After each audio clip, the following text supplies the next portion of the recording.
Hi, I'm King Yu. I'm Amanda and welcome back to Truffle Thoughts. So, romanticizing your life is in, and we all want to be the main character of our own story. But is performative social media really all that great? That's what we're going to find out today. So, what does it mean to have main character energy? Well, this term gained popularity when Ashley Ward posted this video on TikTok. You have to start romanticizing your life. You have to start thinking of yourself as the main character. Because if you don't, life will continue to pass you by. And all the little things that make it so beautiful will continue to go unnoticed. So this video went viral and everyone started sharing their own versions of how they are living their main character energy. So main character energy essentially means that you view yourself as the main protagonist of your own life. So it's all about self-love, embracing all the little things in life and treating yourself with kindness. All of us are also bogged down by our mundane lives, so embodying this main character energy allows us to take control of our own narrative by perceiving it through the lens of a character we love and root for. Yeah, this trend started in the pandemic when we all realized that we've been stuck at home for a really long time and we felt that we really were not in control of our lives. But the one constant that we had was social media. Because since the beginning, social media has always been about posting our life updates. And we realized that, why not take this opportunity to celebrate the little things in life? Because we are all stuck at home anyway. So we might as well stay at home and celebrate even things like making dalgona coffee. Like, remember the dalgona coffee trend Yes. from 2020? Yeah, I actually did the trend with my sister. You did? Yes. Was it nice? Not bad actually, it was really creamy. Yeah, so quite a good trend. It was really good. I didn't have a whip, so I didn't try. Oh no, you just use a fork. Really? You can Yeah, I use the fork. I use the stretch fork. by it. Yeah. Okay, now it's not in anymore, it's fine. Yeah. But it's still good, it's still good, it's still good. It's good? Yeah, it's good. Okay. Our behavior has really shifted ever since post-pandemic when we were stuck at home for 2 years. And as the New Yorker puts it, we want to reclaim control of our stories, exert ourselves upon the world, take our places as protagonists once more, and then post about it. I'm 100% sold on the idea of romanticizing our lives. Yeah, me too. Remember that time when you had this playlist called Main Character Energy? Ooh, actually I still have it. Like, I created it because I saw an article somewhere, some sciencey stuff that said that if you play upbeat music, it can influence your mood since it releases dopamine or something like that. Yeah, there was this one time, okay, so me and Amanda, we used to work from home and then we would actually call for working together and she would play Encanto, Encanto, non-stop. Every time we get into work, from like the minute we start work till the end of the day, that song will be playing non-stop on repeat. I was so sick of it, it was so annoying. I feel your like personal grievances. Are you okay? We played all the time. I was like, girl, I'm trying to work here, I can't tell, stop. Well, you'll be happy to know that my top song in Spotify Rap 2022 was We Don't Talk About Bruno from Encanto. Yeah, I remember I saw that on this one. I was like, of course. It definitely has to be, you play it like every day. Are we talking about this? Yeah, sorry, we're getting It's okay. off topic. Yeah. Anyways. Okay, moving on. So branching out from main character energy, there's this format on TikTok called POVs. I'm sure you've heard of it. It stands for point of view and it's where people act out different scenarios from things like books, movies, or even interpretations of their different songs. So they play like a main character of that video or of that book or movie or whatever reference they're referring to. So one of the main creators who started main character videos is Yasmin Sahid. And she's very popular on TikTok. She really blew up. I love her videos. Like, she recreates videos of like Twilight. And she actually, when asked by Bustle, said that the reason why main character videos are so popular is because we all want to be the main character of our town and we all want to show our high school classmates that we are living our best life, even if we are not. This reminds me of, Daisy Gorgeous? Yes! Oh, I love him! He would do, yeah, I'm the one, oh, I love it. I love that point of view. Yeah, and who doesn't want to prove to their high school classmates that they're doing better than them? Yes. I sure do. So putting aside the literal translation of main character, we are all familiar with the format of vlogs. Like, we all grew up watching YouTube vlogs of our favorite creators who shared snippets of their lives, like the behind the scenes or even them going on very glamorous vacations. For a very long time, we relied on aspirational content because we were trying to live vicariously through our online idols and we were trying to feel like a hole in our heart, in our lives. They were not good enough. And way before that, probably even before we were born, marketers have always sold this aspirational content through marketing very luxurious advertisements. But with the invention of TikTok and its competitors, YouTube Shorts and IG Reels, we started to realize how bite-sized and accessible it actually is for us to be vlogging our everyday lives. The rise of short-form content allowed small creators or ordinary people like us to be able to vlog our everyday lives instead of having to rely on online idols to share their glamorous lives, which is not very realistic. And as we've progressed more into this social media landscape, we've realized how bad it actually is for us to be consuming too much of this aspirational content. And as the younger generation start to shift away from aspirational content, we are looking more into people's realistic or uplifting stories because it's more relatable for us to be watching real ordinary people and how they are living their everyday life.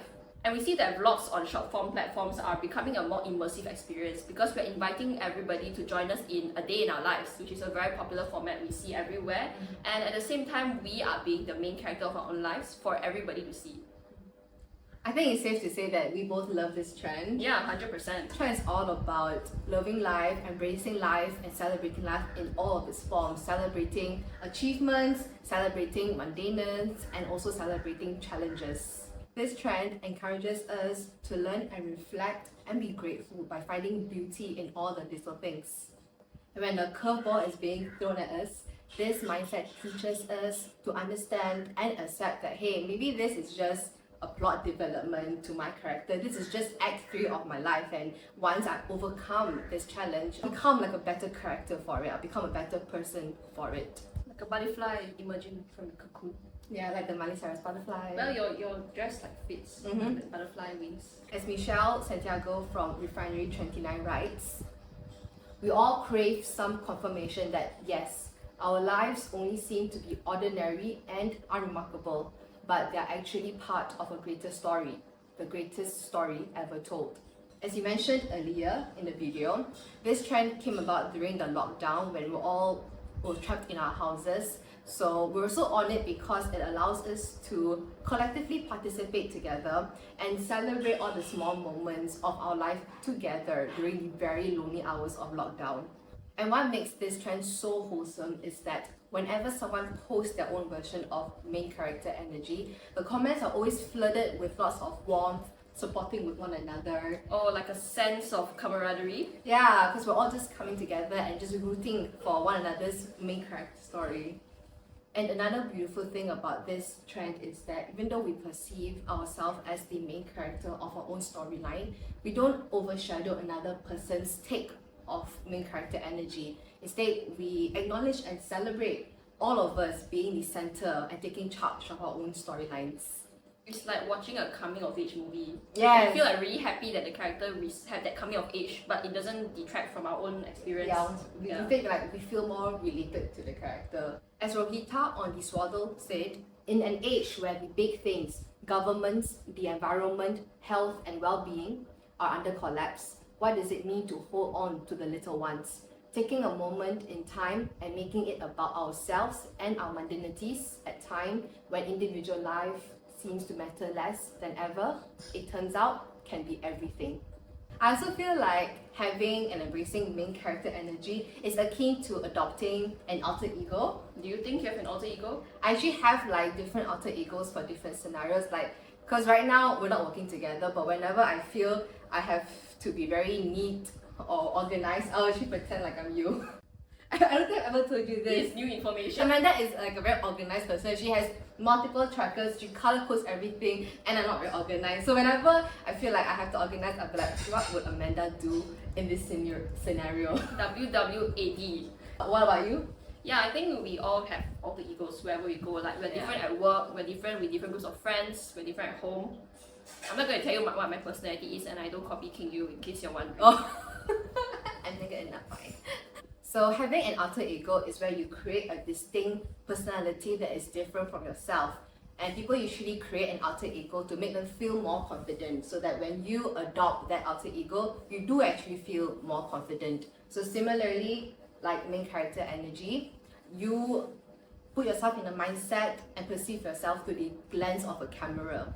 Even Queen Beyonce has an alter ego, because Beyonce said that she's quite timid in person, so she adopted an alter ego called Sasha Fierce that takes over her whenever she's on stage. So describing her alter ego, Beyonce said, Sasha Fierce is fun, more sensual, more aggressive, more outspoken side, and more glamorous side that comes out when I'm working and when I'm on stage.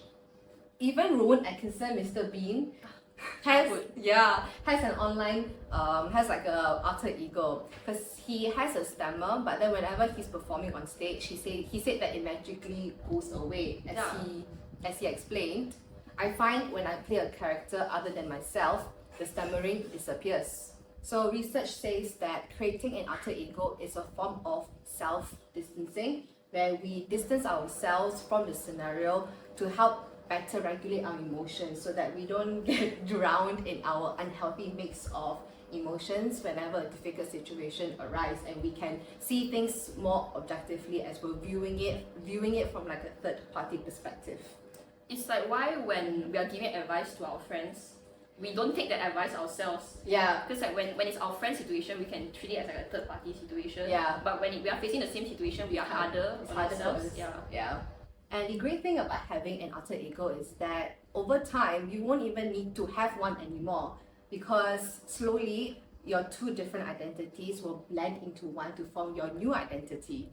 Like Beyonce said, she no longer depends on Sasha Fierce anymore when she's performing. As she explained, Sasha Fierce is done. I killed her. I don't need Sasha Fierce anymore because I've grown and now I'm able to merge the two. As the saying goes, fake it till you make it. We're all fake on the internet. Yes. While we both understand the benefits of channeling main character energy and romanticizing our lives, there's definitely something to be said because there are dangers related to it. For example, some people argue that main character energy actually encourages self-absorption because you are channeling this very perfect and polished version of yourself online, which is not a true reflection of who you really are. So in its relation to what we were talking about for aspirational content, for example, we are putting our best foot forward in a way, and as a result, we are becoming a contributor to this online competition of making sure that our lives look better than everyone else's. Something as simple as sharing how fun your weekend was or planning a very elaborate soft launch for your new boo can turn into a very narcissistic and over-the-top performance. It's very fair for us to be selfish and to celebrate our lives, and we're not saying that we shouldn't be celebrating, but it brings to mind the question of how many of our interactions with people we care about are actually just tools to push forward a very positive online narrative of how we're doing in life. I think adding to that, there's this video I watched from Jenny who I absolutely love and adore. I think she's the only YouTube creator that I've subscribed to when I first started watching YouTube, and I'm still watching her videos till this day. She mentioned in one of her videos, when you put yourself up online, there's this ability to create a perfect version of yourself. For example, in real life, we tend to stutter, we use filler words, and and we can't always form cohesive sentences.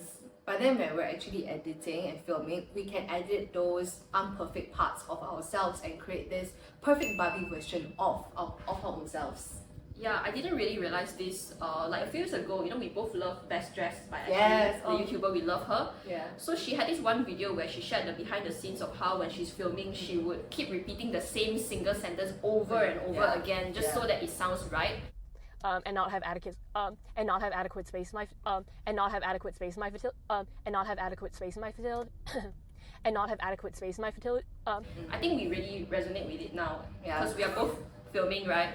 You don't see all the number of takes that we've taken to get this right. Literally just one sentence and we'll repeat that like 5 to 10 times. Yeah. Oh my god. I think Jenny mentioned doing something similar where she said like she developed imposter syndrome, especially when she was meeting her fans in real life, because she felt like she would disappoint her fans as she can't live up to that fantasy portrayal of that confident girl that she put up online.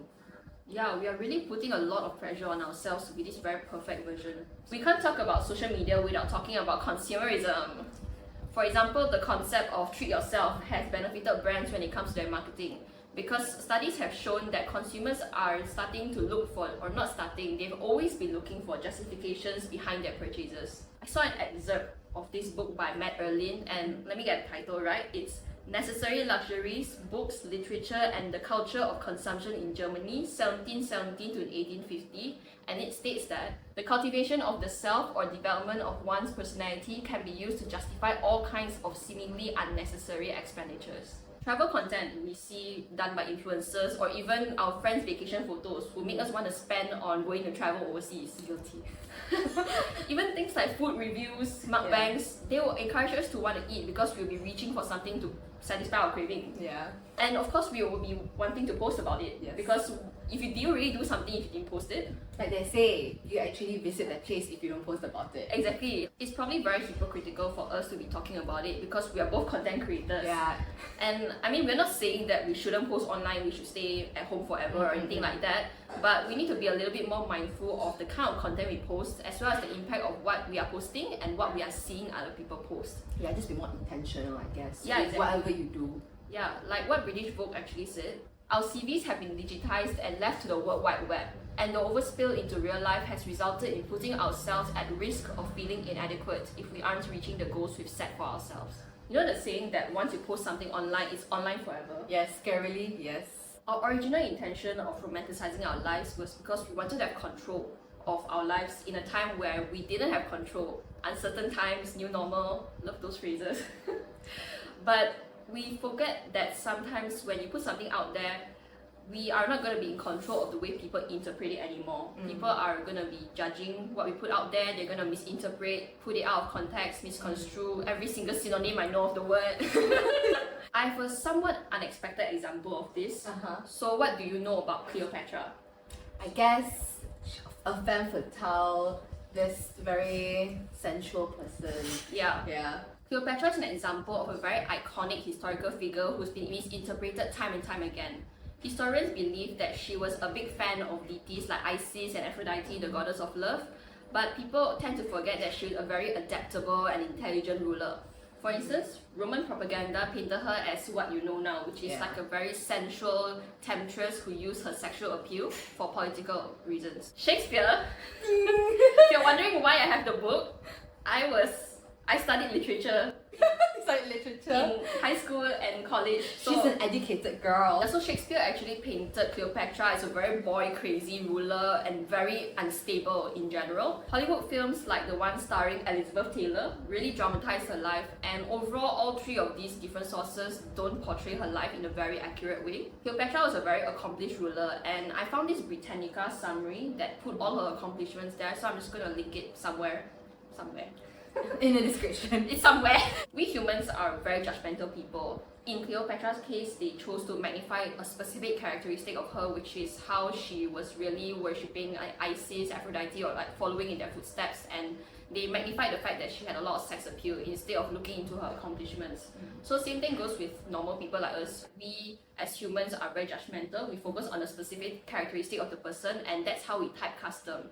Like in Hollywood films, they would typecast specific actors who are very well known for a specific genre, and from then on we might see them for years into their career just playing that same role over and over. So back to social media, in case you're wondering why Cleopatra is involved in all this, we're all heavily consumed in the way that we portray ourselves online, and this could actually cause us to be victims of identity crisis. It takes a lot of effort, for sure, to cultivate an online persona, but if it doesn't align even a little bit with who you are in real life, then how are the people who are actually in your life going to know what part of you is real? Yes, there's something hypocritical about us pushing for authenticity, because authenticity online is still fake. We are all pushing a very polished version of ourselves online after all, because we are cherry picking what we are going to show to the world. We also can't blame other people for judging us or for us losing control of our persona online, because people are going to think what they want to think. And fortunately, we are not rulers of a kingdom like Cleopatra, so we don't have the pressure of our, not fans, our subjects of a country, political stability. But something to think about is whether we really want to align ourselves with a persona who is not us, a very polished version of ourselves that, you know, makes us lose ourselves. Is it worth it to lose ourselves in the pursuit of perfection? Okay, I'm just gonna bring up my homegirl Jenny again because it really relates. Just go watch her video. Her video is called The Dark Side of Social Media. It's really good and super insightful. We've linked it down below. But everything is content. Everything has become so performative on social media that every time when we experience something, there's this urge to pick up your phone and capture it so that it serves a certain storyline. Like Taylor Swift says, capture it, remember it. For every new milestone that comes along, it's like, yay, we're excited that this is happening, but there's also this lingering thought at the back of our mind that like, oh, finally I have something interesting to film and talk about. Guilty. Sounds like me with content when I Yeah, first started. like yay, I get to film something since I'm going out this Sunday. Yeah, I used to tell you that all the time, right? All the time. Same goes to experiencing traumatic events in our life where we're like, oh, okay, at least, I mean, like, I understand this bad thing happens to me, but at least I have drama for this video. This world has literally become our stage, and everything is vacuum packed for the sake of entertainment. There's this article written by Megan Garber on The Atlantic that we now live with a constant need for entertainment. With social media gorging out news and content every second, it's hard to process the world through anything but entertainment. We're now so used to dramatizing every event, whether it's through memes or controversial stunts, or even those edits that like zooms into a person's reaction that literally takes out the whole context of the video so that it serves a headlining story or is entertaining for us to watch. Megan Garber writes, "We've become so accustomed to its heightened atmosphere that the plain old version of things start to become dull by comparison." That could be why there's this two activists felt the need to throw soup at this Van Gogh sunflower painting to raise awareness about climate crisis, because a mere video or article is not enough to draw attention about the climate change. Or when hearing news, for instance, like when Prime Minister Liz Truss resigned, I recall seeing an edit of her making a statement about her resignation accompanied by this pop culture reference edit. It's worth mentioning that this form of content does shed light of certain news events, and it's formulated for our generation to consume on this teaspoon attention span that we have on social media. You've got the emotional range of a teaspoon. And I am on the receiving end of these kind of news. But it highlights that everything needs to be dramatized and entertaining to command interest, and it's not enough just to report the plain old stories to draw attention, leading to an audience that is desensitized to real issues as it's overshadowed by a funny edit for the sake of entertaining consumption. Like Megan Garber mentions, a crime happens or a tragedy happens and then it gets turned into a true crime series next season.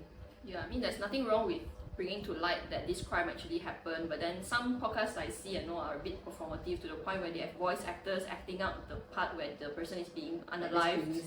Yeah, it can be quite disturbing to the victims and all, quite a lot of criticisms. Yeah. But on a lighter note, you remember like those on TikTok, there's this format of like people having some video at the top and then the bottom is just like Subway surfers. Or like the Reddit post and then like the subway surfer is at the background. Yeah, a lot of people are joking that like we can't pay attention to anything simple anymore, so you just need to put like play Subway surfers at the side and probably we can remember anything. Like you're teaching and then just put Subway surfer. Hey, are you even listening to me?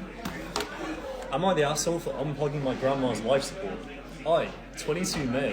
And another thing about performative social media, when you put yourself up on screen, you become a character. And every trait you embody becomes your character or your brand. Being funny and unfiltered can be your character. Even being relatable can be your character. But as Jenny explained, it only shows a small fraction of who you actually are. We are multifaceted. There's so many complexities and nuances within us. And when you have developed this online persona, people tend to treat you like a movie character rather than an actual person. And when you no longer fit into that persona that people watch and subscribe for at that time, which is normal because people tend to grow and change as you progress in life, they turn against you and deem that you're no longer relatable. It's like Emma Chamberlain's or Yeah. Best Dressed Ashley. We've seen a lot of this where in the beginning everyone said they found them very relatable, And but then and quirky. But then the moment they started being bought into, or not bought into, but like attending those like big fashion house Becoming shows and all, successful. becoming successful, Yeah, getting brand deals. people found them not relatable anymore, and like this is not what they signed up for. Yeah, but I mean, we all grow and change as Yeah. we become more successful. We get brand deals, we get sponsorships. It's just normal. Yeah, I guess the pressure is just really magnified for these bigger influencers. Yeah, and I think why the internet loves to cancel people, because we don't view them as people anymore. We view them as characters that we can just easily dispose when we don't agree with what they have to say. And when you start viewing them as a character, people somehow feel entitled to know everything about your life And that could be why there was this creepy man who went into and like intruded Ashley's home. And that could also be why the media has objectified Marilyn Monroe so much. People are just creepy. Yeah, or just that, people are just being very creepy. But the same goes for K-pop idols, where they aren't allowed to date because they fear that their sussing fans will go crazy and act extremely because they feel like they've been betrayed by their favorite idol. It's scary to think that whenever you share your life on screen, some people feel like they own you because they have supported and adored you your whole life.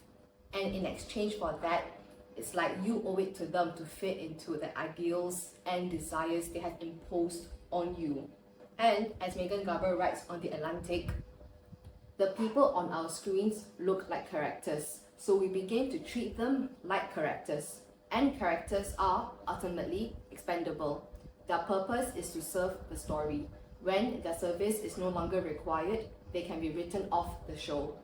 So today we talked about performative social media and its relation to main character energy and romanticizing your life.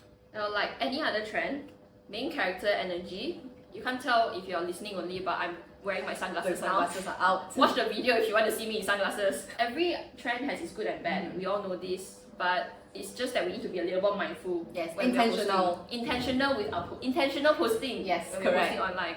And that's all for today's episode. Follow us on YouTube or Spotify at Truffle Thoughts for new episodes every 2 weeks. We're also on TikTok and Instagram at Truffle Thoughts. I'm for the truffle. Stay for the thoughts. See you guys in 2 weeks. Bye.